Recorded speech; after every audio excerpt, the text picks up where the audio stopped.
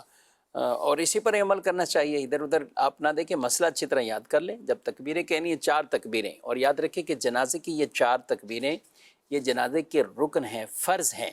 اگر کسی نے تکبیر نہ کہی تو جنازہ نہیں ہوگا۔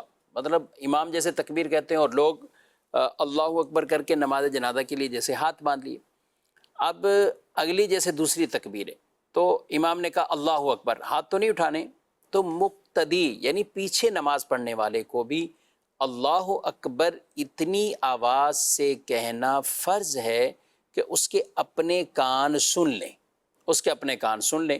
اب کوئی شور و گلے کچھ اور جس وجہ سے وہ نہیں سن پایا، یہ اس کی یوں حاجت نہیں، لیکن اتنا کہے تو صحیح کہ جسے پڑھنا کہا جائے اور کان تک اس کی آواز پہنچے، کہ لوگ اس طرح عام طور پہ پیچھے تکبیرات کہنے کا ایک رجحان نہیں ہے۔ فرض نماز جو ہم عام پڑھتے ہیں، اسی طرح دیگر جو نمازیں آپ پڑھتے ہیں، تو اس میں جو پہلی تکبیر ہے وہ فرض ہے۔ پہلی تکبیر جس کو تکبیر تحریمہ کہتے ہیں۔ اب یہ تکبیر تحریمہ اللہ اکبر یہ ہوئی فرض۔ اگر رکوع کے لیے جو تکبیر کہی اللہ اکبر تو یہ سنت مبارکہ کہنی چاہیے یہ، لیکن ترک نہیں کرنی چاہیے، کہنا چاہیے ان کو تکبیرات۔ یہ تکبیرات انتقال کہلاتی، یہ سنت ہیں۔ لیکن اگر کسی کی رہ گئی نہیں کی تو نماز تو اس کی ہو جائے گی۔ جنازے میں معاملہ یہ ہے کہ اس کی 4 تکبیریں فرض ہیں، رکن ہیں جنازے کے، اور 4 تکبیریں کہنے۔ ایک تکبیر بھی اگر کسی نے نہیں کی تو اس کا جنازہ نہیں ادا ہوگا۔ تو جیسے امام کہہ رہے ہیں پیچھے مقتدیوں کو بھی تکبیریں کہنی۔ اس میں جو پڑھائی کی جاتی ہے، جو دعائیں پڑھی جاتی ہیں، شروع میں ثنا، پھر درود، پھر دعا، یہ تینوں چیزیں سنت مبارکہ ہیں، بالکل ان کو پڑھنا ہے، لیکن تکبیرات وہ فرض ہیں۔ تو 4 تکبیریں جیسے ہی پہلی تکبیر ہوئی اللہ اکبر، ہاتھ باندھ لیے، ثنا پڑھیں گے۔ اب جب ثنا پڑھنے کے بعد پھر اللہ اکبر، درود پاک پڑھیے، درود ابراہیمی جو نماز میں پڑھتے ہیں وہ پڑھ لیجیے۔ پھر تیسری تکبیر ہوگی اللہ اکبر، تو اب دعا پڑھیں گے اللہم اغفر لحینا و میتنا و شاہدنا و غائبنا۔ اور اگر نابالغ بچہ ہے یا نابالغ بچی ہے تو پھر آپ اس کی دعا پڑھ لیجئے۔ اگر دعا یاد نہیں ہے تو آپ اس کی جگہ کوئی سے بھی دعائے معصورہ قرآن حدیث والی دعا آپ پڑھ سکتے ہیں، ربنا آتنا فی الدنیا حسنہ، یہ والی آپ دعا پڑھ لیں، یا رب اجعلنی مقیم الصلاۃ، یہ والی دعا آخر تک پڑھ لیں۔ اب دعا ہو گئی، اب اس کے بعد ہے اللہ اکبر، اب کچھ بھی نہیں پڑھنا۔ تو اب نارمل اپنے ہاتھوں کو آپ کھول لیں اور سلام پھیر دیجئے، السلام علیکم ورحمۃ اللہ، السلام علیکم ورحمۃ اللہ۔ تو یہ 1 منٹ میں یہ سیکھا جا سکتا ہے طریقہ کار۔ تو اس لیے جنازے میں ادھر ادھر نہ دیکھیں، جو طریقہ ہے اس کو سیکھ لیں اور اس پر عمل کریں۔ یہ مزید سوال۔ میں سرگودا سے عامر خان لودھی بات کر رہا ہوں۔ میں اپنی بیوی کا جو حصہ ہوتا ہے وہ اپنے سسر سے مانگ سکتا ہوں؟ بیوی کا حصہ ہے اور آپ نے لینا ہے، چلیں جی، یہ بھی ایک ٹاپک ہے اور پورا ایک چلتا ہے لوگوں میں۔ بعض اوقات شوہر اپنی بیوی کو کہہ رہے ہوتے ہیں کہ تم مانگو، تم جا کے مانگو۔ اب وہ اگر نہیں مانگ رہی تو یہ تو کہہ رہے ہیں کہ میں ڈائریکٹ ہی سسر صاحب سے مانگ سکتا ہوں۔ مسئلہ یہ نا کہ یہ سسر صاحب سے مانگ رہے ہیں، تو سسر صاحب سے جو حصہ مانگ رہے ہیں تو وراثت تو نہیں بنے گی سسر صاحب جب زندہ ہیں۔ ہاں اگر ساس کا ہے، یہ بھی بات ہے، ساس کا حصہ ہے، وہ انتقال کر گئی ہیں اور وہ بنتا ہے بیوی کا حصہ، بیٹی کا حصہ، تو اب مطالبہ تو بہرحال بیوی کا حق ہے، یہ کیوں مانگنا چاہ رہے ہیں تو وہ پھر دیکھا جائے گا اس کا۔ اور کئی گھروں میں اس وجہ سے لڑائی ہو جاتی ہے، داماد کو کیا حق بنتا ہے کہ وہ بنتا، اور اس کی بنیاد پر یعنی بیوی کو کیوں بول رہا ہے کہ وہ جا کے لے۔ جی بالکل۔ بعض اوقات تو اس میں پیچھے بہت سارے پرانے جھگڑے ہوتے ہیں، پرانی دشمنیاں اس کے اندر ہوتی ہیں، کسی کے اوپر خار ہوتی ہے، اس کو نقصان پہنچانا مقصود ہوتا ہے، اس لیے اس کو پریشر دے رہے ہوتے ہیں کہ تم جا کے مانگو ہی مانگو، بالکل، اور پھر اس کا جینا حرام کر دیتے ہیں بعض اوقات گھر کے اندر۔ تو یہ بالکل غلط طریقہ کار ہے۔ اور اگر سسر سے مانگنے کا مطلب یہ ہے کہ سسر کی جو اپنی جائیداد ہے اس میں سے مانگنے پر مجبور کر رہے ہیں، تو اس کی تو کسی صورت بھی اجازت نہیں ہے، کیونکہ وہ سسر کی چیز ہے، اس کی مرضی ہے کہ وہ جب چاہے جس وقت چاہے اسے تقسیم کرے۔ اسے مجبور نہیں کیا جا سکتا، اپنی مرضی سے اپنی خوشی سے وہ تقسیم کر سکتا ہے، لیکن وہ بھی اس کے جو بیٹے بیٹیاں ہیں وہ ان کا حق بنتا ہے کہ بعض صورتوں میں وہ کب جا کے مطالبہ کر سکتے ہیں۔ داماد کا بہرحال اس میں کسی طرح کا کوئی حق نہیں ہے۔ ٹھیک ہے، کچھ ایس ایم ایس بھی ہیں، ان کو بھی شامل کرنا ہے۔ عورت اگر ضد کر رہی ہو اور محرم کے بغیر ہی کہے کہ میں گروپ کے ساتھ جا رہی ہوں، تو شوہر پر کیا لازم بنتا ہے؟ شوہر پر کیا لازم ہے؟ شوہر حتی الامکان اس کو روکنے کی کوشش کرے گا، جتنی اس کے پاس قدرت ہے، طاقت ہے، جتنا اس کو سمجھا سکتا ہے اسے روکے گا، کیونکہ وہ گناہ کا کام کر رہی ہے، تو گناہ سے جتنی قدرت ہوتی ہے اس کے مطابق روکنے کی کوشش کی جاتی ہے۔ اب اگر وہ چلی گئی شوہر کی بات مانے بغیر، شوہر نے اپنا فرض پورا کیا، اپنی قدرت کے مطابق اس کو روکنے کی کوشش کی، تو یہ عورت ویسے ہی سخت گناہ گار ہوگی۔ ایک تو جو جا رہی ہے اس پر گناہ گار، پھر اس معاملے کے اندر شوہر کی نافرمانی کرنا یہ ایک الگ خرابی ہے۔ تو بعض روایتوں کے اندر یہ موجود ہے کہ ہر قدم پر وہ گناہ گار ہوگی۔ کہ اب مقصد کیا ہے؟ حج پر جانے کا مقصد کیا ہے؟ عمرے پر جانے کا مقصد کیا ہے؟ کیا سیر و تفریح مقصود ہے یا آپ کی جو ایک دلی خواہش ہے اسے پورا کرنا مقصود ہے؟ اگر تو مقصود اللہ اور اس کے رسول کی رضا ہے جل وعلا وصلی اللہ تعالیٰ علیہ وآلہ وسلم، تو پھر تو آپ کو ظاہر ہے کہ جو اللہ اور اس کے رسول کا حکم ہے، جو طریقہ کار ہے، اسی کے مطابق عمل کرنا چاہیے۔ اس طرح حج کے لیے جانا یا عمرے کے لیے جانا جس میں اللہ اور اس کے رسول کی نافرمانی ہوتی ہو، ان کی ناراضی اس کے اندر ہو، تو پھر اس حج اور عمرے کا فائدہ کیا ہوگا؟ کوئی فائدہ اس کے اندر نہیں ہوگا۔ تو ایسی عورت کو عبرت حاصل کرنا چاہیے، اور ایسے معاملے میں ویسے ہی اس کے لیے جانا غلط ہے، اور پھر یہاں پر شوہر کی ناراضی ایک الگ ہے، تو خرابی پر خرابی ہے، ہرگز اسے نہیں جانا چاہیے۔ ٹھیک ہے، ایک سوال ہے یہ بھی کسی بہن کی طرف سے کہ میں پردہ کرتی ہوں لیکن گھر والے کہتے ہیں کہ ٹھیک ہے پردہ کرو، اگر گھر پہ کوئی کزن وغیرہ آتے ہیں تو تم بھی کوئی سلام دعا کر کے سائڈ پہ ہو جاؤ، ورنہ لوگ بہت باتیں بناتے ہیں اور میں خود پریشان ہوں، مجھے کیا کرنا چاہیے؟ کوئی باتیں نہیں بناتے، اصل میں اپنے سر پہ سوار کیا ہوا ہوتا ہے کہ باتیں بناتے ہیں، باتیں بنائیں گے تو شریعت مطہرہ پر عمل کریں گے تو انشاءاللہ یہ مشکلات اور پریشانیاں دور ہوں گی۔